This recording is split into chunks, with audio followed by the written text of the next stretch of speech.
Good morning everyone. Morning day 6. ನಾನು ಇವತ್ತಿನ ವಿಡಿಯೋದಲ್ಲಿ ನಾವು ನಮ್ಮ ತೋಟಕ್ಕೆ ಸುಣ್ಣ ಹಾಕ್ತಾ ಇದೀವಿ. ಸುಣ್ಣ ಹಾಕೋದ್ರಿಂದ ಏನು ಉಪಯೋಗ, ಮತ್ತೆ ಸುಣ್ಣ ಏನಕ್ಕೆ ಹಾಕಬೇಕು, ಮತ್ತೆ ಯಾವ ಥರ ಹಾಕಬೇಕು ಅನ್ನೋದು ಈ ವಿಡಿಯೋದಲ್ಲಿ ತಿಳಿಸ್ಕೊಡ್ತೀನಿ. ಹಾಕೋಕ್ಕಿಂತ ಮುಂಚೆ ನಾವು ಫಸ್ಟು ಸಾಯಿಲ್ ಟೆಸ್ಟ್ನ ಮಾಡಿಸ್ಕೋರ್ಬೇಕು. ಸಾಯಿಲ್ ಟೆಸ್ಟ್ನ ಮಾಡಿಸಿದಾಗ ನಾವು ನಮ್ಮ ತೋಟಕ್ಕೆ ಸುಣ್ಣ ಎಷ್ಟು ಹಾಕಬೇಕು ಅನ್ನೋದು ಕೂಡ ಗೊತ್ತಾಗುತ್ತೆ. ಒಂದು ಎಕರೆಗೆ ಎಷ್ಟು ಹಾಕಬೇಕು ಅನ್ನೋದು ಕೂಡ ತಿಳಿಸ್ಕೊಡ್ತಾರೆ. ಹಾಗಾಗಿ ಸಾಯಿಲ್ ಟೆಸ್ಟ್ನ ಮಾಡಿಸ್ಬೇಕು. ಅದಾದ ನಂತರ ಸುಣ್ಣ ಹಾಕೋದ್ರಿಂದ ನಮ್ಮ ತೋಟದಲ್ಲಿ ಯಾವುದೇ ಗೊಬ್ಬರ ಹಾಕಿದ್ರು ನ್ಯೂಟ್ರಿಷನ್ಸ್ ಎಲ್ಲ ಕಮ್ಮಿ ಆಗಿದ್ರು ಕೂಡ ಇದರಿಂದ ಸಾಯಿಲ್ನಿಂದ pH ವ್ಯಾಲ್ಯೂನ ಜಾಸ್ತಿ ಮಾಡುತ್ತೆ. ಆವಾಗ ಕಾಫಿ ಈಲ್ಡು ಎಲ್ಲ ಮತ್ತೆ ಇನ್ಕ್ರೀಸಸ್ ಜಾಸ್ತಿ ಆಗುತ್ತೆ.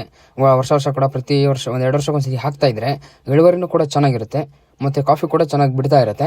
ಹಂಗಾಗಿ ಸುಣ್ಣನ ಪ್ರತಿ 1-2 ವರ್ಷಕ್ಕೊಂದ್ಸತಿ ನಾವು ಕಂಪ್ಲೀಟಾಗಿ ಹಾಕ್ತಾ ಇರ್ತೀವಿ. ಮತ್ತು ಜಾಸ್ತಿ ಏನು ಹಾಕಬೇಕು ಅಂತ ಏನಿಲ್ಲ, ಎಲ್ಲ ಕಡೆ ಸಾಲಿಗೂ ಚಲ್ಕೊಂಡು ಉಕ್ಕೊಂಡು ಬರಬೇಕು ನೀಟಾಗಿ. ಒಂದು ಎಕರೆಗೆ ಒಂದು 500 kg 600 kg ಹಾಕಿದ್ರೆ ಸಾಕು ಸುಣ್ಣ. ಇವತ್ತಿನ ವೀಡಿಯೋದಲ್ಲಿ ಇಷ್ಟೇ, ಯಾಕಂದರೆ ಇವತ್ತು ಕಂಪ್ಲೀಟು ನಾವು ಎಲ್ಲ ಕಡೆಗೂ ಸುಣ್ಣ ಹಾಕೋದ್ರಿಂದ ಎಷ್ಟೇ ತಿಳಿಸ್ಕೊಡೋಕ್ಕಾಗೋದು. ಮತ್ತು ನೆಕ್ಸ್ಟ್ ವೀಡಿಯೋದಲ್ಲಿ ಬೇರೆ ಇನ್ಫಾರ್ಮೇಷನ್ ಜೊತೆ ಸಿಗ್ತೀನಿ.